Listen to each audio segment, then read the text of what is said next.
ஆனா இதே போன வருஷம் வந்து உள்ளுக்குள்ள தோப்புல எப்படி சுத்தி பார்க்கலான்னு போனா அங்கங்க பொத்துன்னு உழுவும். என்னடான்னு தெரியும் பார்த்தா வந்து மரத்துல பாலை வந்து அப்படியே வந்து கத்துச்சு போயிடுங்க. இன்னைக்கு பாருங்க பூ வெறிச்சு பாதி பூ வெளியே வந்து நிக்குது பாருங்க. இப்பெல்லாம் வந்து வெயில் பட்டுதான் அந்த ஓலையெல்லாம் மஞ்சளே ஆகிடுங்க. 50% வந்து வெயிலினுடைய சேதாரம் வந்து பாக்கு பயிருக்கு அதிகமா தாக்காதுங்க. ஆண்டு வந்து வெயில்ல பாலையெல்லாம் கொட்டி போச்சு, காப்பு திறன் இல்லை.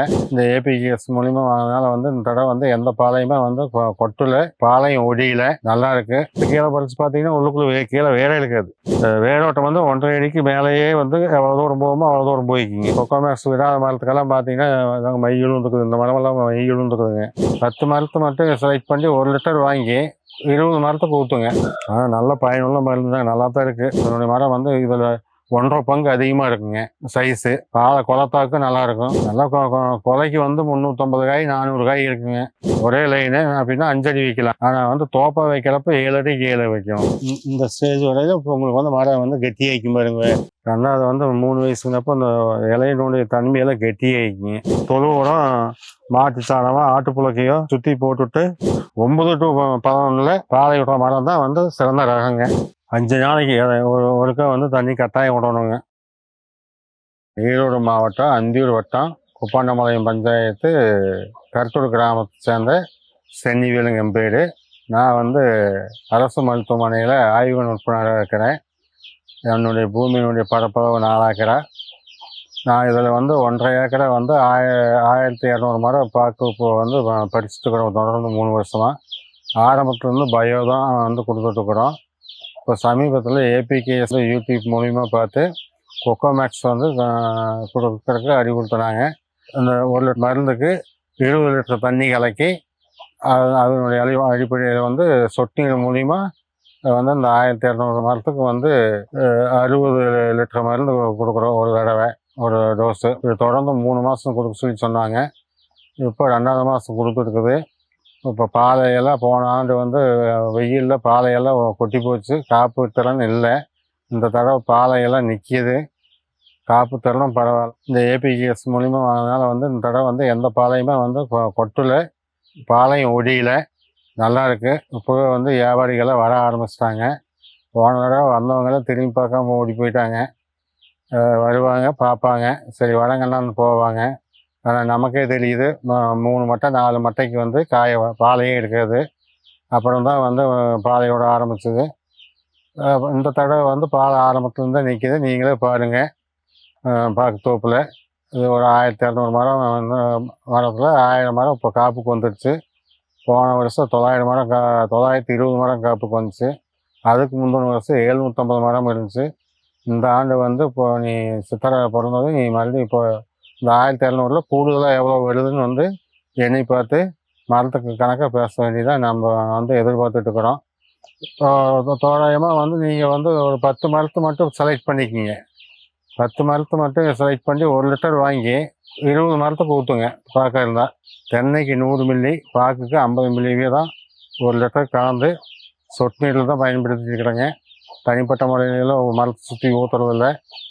தண்ணி பாய்ச்சிட்டு தண்ணி பாய்ஞ்சிருச்சு போதும் அப்படிங்கிறப்போ மட்டும் வந்து இந்த மருந்து கலக்கி விட்டுட்டு மறுபடியும் ஒரு 10 நிமிஷம் ஓட விட்டு அப்புறம் அந்த லேட்டரில் இருக்கிற மருந்தெல்லாம் கம்ப்ளீட்டாக வெளியே வந்துடும். ஈரத்தன்மை இருக்கிறப்ப தான் அந்த மருந்து விடணும். எனக்கு அறிவுறுத்தினது அப்படி தான். அதே மாதிரி தான் நான் வந்து இப்போ பண்ணிகிட்டு இருக்கிறேன். நல்லா வந்து பாலையெல்லாம் வந்து பூனுடைய தன்மை வந்து இப்போ நீங்களே வீடியோவில் பாருங்கள். பாலையெல்லாம் நல்லா வெடிச்சிருக்கு இந்த தடவை. அந்த மரத்தையும் பாருங்க. இந்த மரம் நான் வந்து மொகித்து பார்க்குறாங்கதான் நடவு பண்ணிக்கிறோம். இன்டர் மங்களா வந்து சாம்பிளுக்கு ஒரு 100 மரம் தனியாக வந்து வச்சிருக்கிறேன். இது ஒரு 4.5 வயசுலேயே வந்து பாலையோட ஆரம்பிச்சுக்கும். ஃபஸ்ட்டு வந்து பொய் பாலையாக வரும் 4 வருஷத்தில். அதுக்கு அடுத்த மட்டையிலேருந்து பாலை விட ஆரம்பிச்சுக்கும். காப்பு திறனை வந்து அதுலேருந்து நல்லபடியாக குறையாமல் வந்துகிட்டே இருக்கும். கொல்லிமலையிலேருந்து கொண்டு வந்த ஆத்தூர் பாக்கு நாட்டு பாக்கு ரகம் இருக்குது இதில். அது சாம்பிளுக்கு வந்து ஒரு 10 மரம் வச்சுருக்கிறேன். அதுவும் நல்லா வந்து வாழை மரம் மாட்டம் நல்லா பெருசாக வரும்.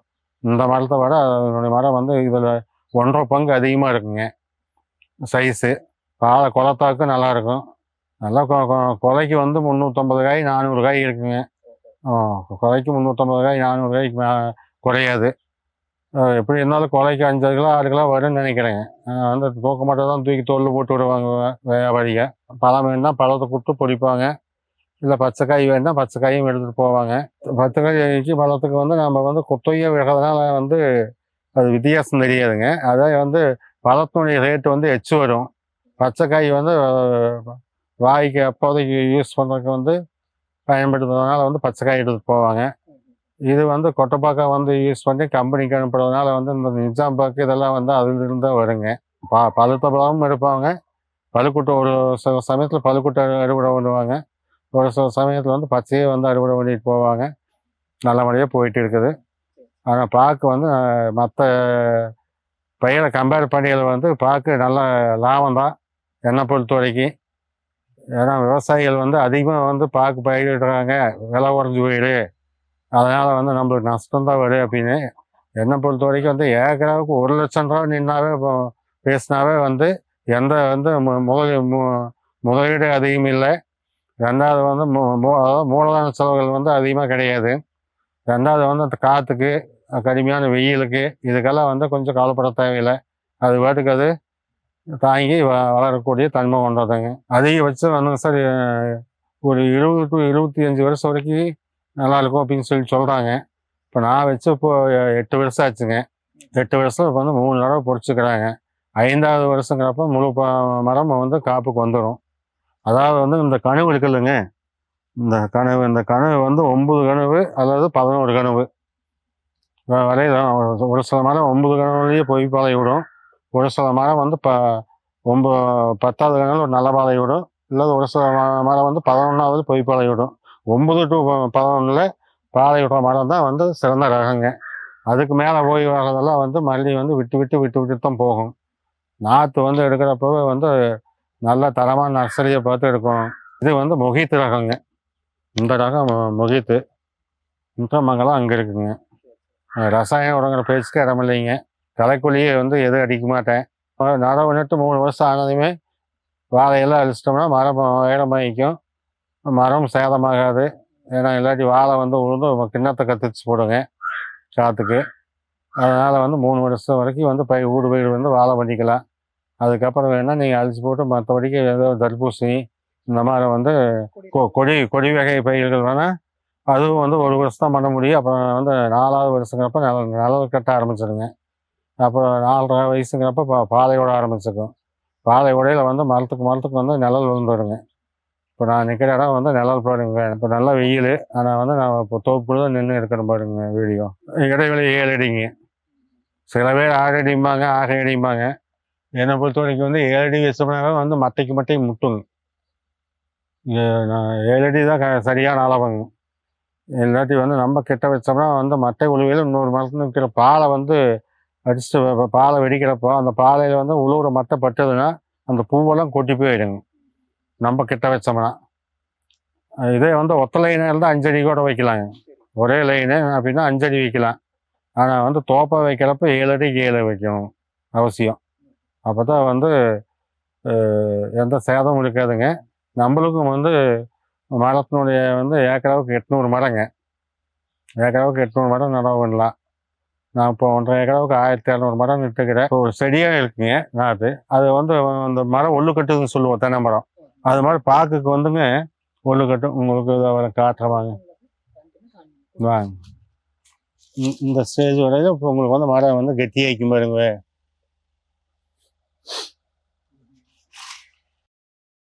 இதுக்கு வந்து இப்போ 2 வயசு ஆச்சுங்க. 2 வயசு ஆச்சுங்க வச்சுங்க. இப்போ வந்து கிண்ணமைக்க ஆரம்பிச்சு அடுத்த வருஷங்கிறப்போ நல்லாவே வந்து மரம் வந்து அடி உருட்டு வந்துடுங்க. அவ்வளோதான் 3 ஆண்டுகள். அதுக்கு தலைக்கு மேலே போய் மரம் இப்போ ஒன்றுக்கு ஒன்று வந்து நல்லாவே நிழல் கட்டிக்கிங்க. ரெண்டாவது வந்து வெயிலுக்கும் தாங்கும். இப்போல்லாம் வந்து வெயில் பட்டு தான் அந்த ஓலையெல்லாம் மஞ்சளையும் ஆகிடுங்க. அந்த வைகாசி வரைக்கும். அப்போ மறுபடியும் பருவகாலம் மழை காலம் வந்தவங்களே மறுபடியும் பழைய வரைக்கும் வந்து கருப்பு திரும்பிக்கிங்க. அதனால் வந்து ஒன்றும் பெரிய பாதிப்பெல்லாம் வராதுங்க. கரெக்டாக 3 வயசு வரைக்கும் நிழலில் வச்சுருக்கும் பாருங்க பார்க்க பொறுத்த வரைக்கும். ஆனால் ஒரு சிலர் வந்து ஆரம்பத்துலேருந்தே வெயில் வச்சு வளர்த்துறாங்க. ஆனால் அது வந்து என்னென்னா நம்ம நின்று தான் வருங்க. இந்த மாதிரி வந்து சடனாக வராது. ரெண்டாவது வந்து 3 வயசுங்கிறப்போ அந்த இலையினுடைய தன்மையெல்லாம் கெட்டியாகிக்குங்க. இப்போ வந்து கொழுந்தாக இருக்குது பாருங்க. அதனால் வெயிலுக்கு வந்து சீக்கிரம் வந்து வாடிடுங்க. வாடினா வெயில் பட்டு அந்த இடம் பூரா மஞ்சளே நாய்க்குங்க. இப்போ வாழை வந்து இது செவ்வாழைக்காடுங்க. சித்திரை வைகாசி 15ஆம் தேதி வரைக்கும் இந்த இடக்கணிகளை எல்லாம் எடுக்காமல் அப்படியே விட்டோம்னா அந்த நிழல் 50% வந்து வெயிலினுடைய சேதாரம் வந்து பாக்கு பயிருக்கு அதிகமாக தாக்காதுங்க. இந்த மாதிரி செடிக்கும் அந்த செடிக்கும் நடுவு கன்று போடுவோங்க. இதெல்லாம் வந்து அழித்து கம்ப்ளீட்டாக தூக்கி உள்ளேயே போட்டுவிட்ருவோங்க. முதுகு மேலே போட்டுவிட்ருவோம். அது தானே ஒரு 3 மாதத்துல இத்து போயிடும். அப்புறம் வந்து சுத்தமாக வாழை அழிக்கிறப்போ கம்ப்ளீட்டாக வந்து காட்டை சுத்தம் பண்ணி இந்த திட்டா இருக்கிறத வந்து நம்ம ஓட்டி விட்டோம்னா மண் தானே வந்து பாக்கு செடிக்க அணைச்சிக்கும். அப்போ வந்து தொழு உரம் மாட்டு சாணமோ ஆட்டு புழக்கையோ சுற்றி போட்டுவிட்டு டில்லரில் உழவு போட்டோம்னா அது மண் தானே ஸ்ப்ரெட் ஆகி கரெக்டாக மரத்தை கொண்டு வந்துக்கும் பாருங்க. பாக்கு மரத்தை பொறுத்த வரைக்கும் அதிகமாக மண் கட்டக்கூடாது. நீங்கள் எவ்வளோ தூரம் மண் கட்டுறீங்களோ அவ்வளோ தூரம் மேலே தான் போகும். வேறு மேலே தான் வந்துட்டு இருக்குங்க. அதனால் மண்ணுன்னு முடிஞ்ச அளவுக்கு வந்து மண் அணைக்கிறது கணக்காக அணைக்கணும் ஆரம்ப கட்டத்தில். அப்புறம் மறுபடியும் மண் அணைக்கிற வேலையெல்லாம் வச்சுக்கூடாதுங்க. மறுபடியும் மண் அணைச்சிங்கன்னா அது பாட்டுக்கு வந்து சிங்கப்பல்லாட்ட வெளியே நீட்டிட்டு தான் வந்துட்டு இருக்குங்க. இப்போ எப்படி தென்னை மரத்தை நீங்கள் எத்தனை இதோடு வச்சாலுமே அது வேரோட்டம் வந்து வெறும் 1.5 அடி தான் இருக்குங்க. மொத்தம் 2 அடி தூக்கி வைக்கிறோம். 2 அடி குழி எடுத்து உள்ளே வைக்கிறாங்க.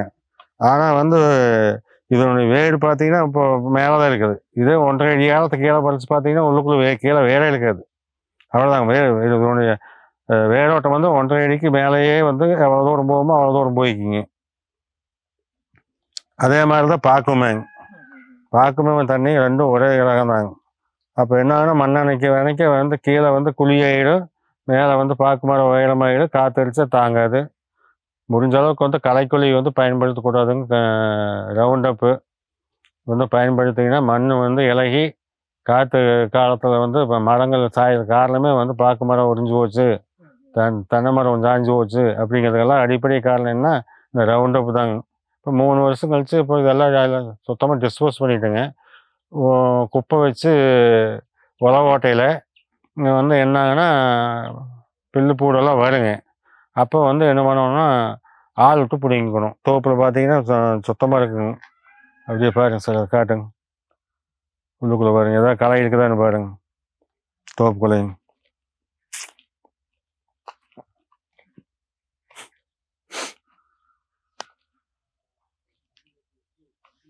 புல்லோ பூடோ எதுவும் இருக்காதுங்க, சுத்தமாக வச்சுருப்பேன்.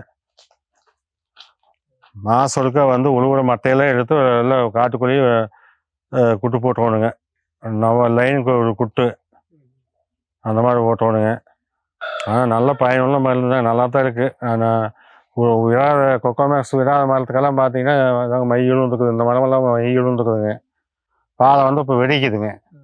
இதே வந்து போன வருஷம் என்னாச்சுன்னா அதை அப்படியே கத்திரிச்சு கீழே விழுவுங்க, பூவோட கீழே விழுவும். ஆனால் இன்னைக்கு பாருங்க பூ வெடிச்சு பாதி பூ வெளியே வந்துக்குது, நிற்கிது பாருங்க எல்லாமே. ஆனால் இதே போன வருஷம் வந்து உள்ளுக்குள்ள தோப்புக்குள்ள எப்படி சுற்றி பார்க்கலான்னு போனால் அங்கங்கே பொத்துன்னு விழுவுங்க. என்னென்னு தெரியும் பார்த்தா வந்து மரத்தில் பாலை வந்து அப்படியே வந்து கத்திரிச்சு போயிடுங்க. அந்த பாலை அப்படியே கத்திரிச்சு போய் நிற்காதுங்க. இது இந்த மரத்துல இருந்து இந்த பாலைங்க இது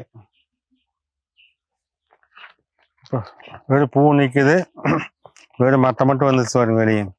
இதே போன வருஷம் வந்து அது வாட்டு கத்திரிச்சுங்க, வெயில் தாங்க மாட்டாங்க. 5 நாளைக்கு ஒருக்கா வந்து தண்ணி கட்டாயம் விடணுங்க, இல்லாட்டி பிஞ்சு கொட்டி போயிடும். லேட்டாக விட்டோம்னா பூ கொட்டும். 5 நாளைக்கு ஒருக்கா அவசியம் தண்ணி விடணும். அப்புறம் கம்பெனிலேருந்து நேரடியாக வந்திருந்தாங்க ஃபீல்டு விசிட்டுக்காக பார்த்துட்டு போகிறதுக்கு. அவங்களுக்கு நம்ம திருப்தி. அவங்க பழைய ஃபோட்டோ வச்சுக்கிறாங்க. முதல்ல அந்த இவங்க கொடுக்குறதுக்கு முன்னாடி வந்து எப்படி இருந்துச்சு மரம், இப்போ எப்படி இருக்குதுன்னு வந்து ஃபோட்டோ எடுத்துக்கிறாங்க. விவசாய பெருமக்கள் வந்து இதை பயன்படுத்தி பயனடையுமாறு தாழ்மையுடன் கேட்டுக்கொள்கிறேன்.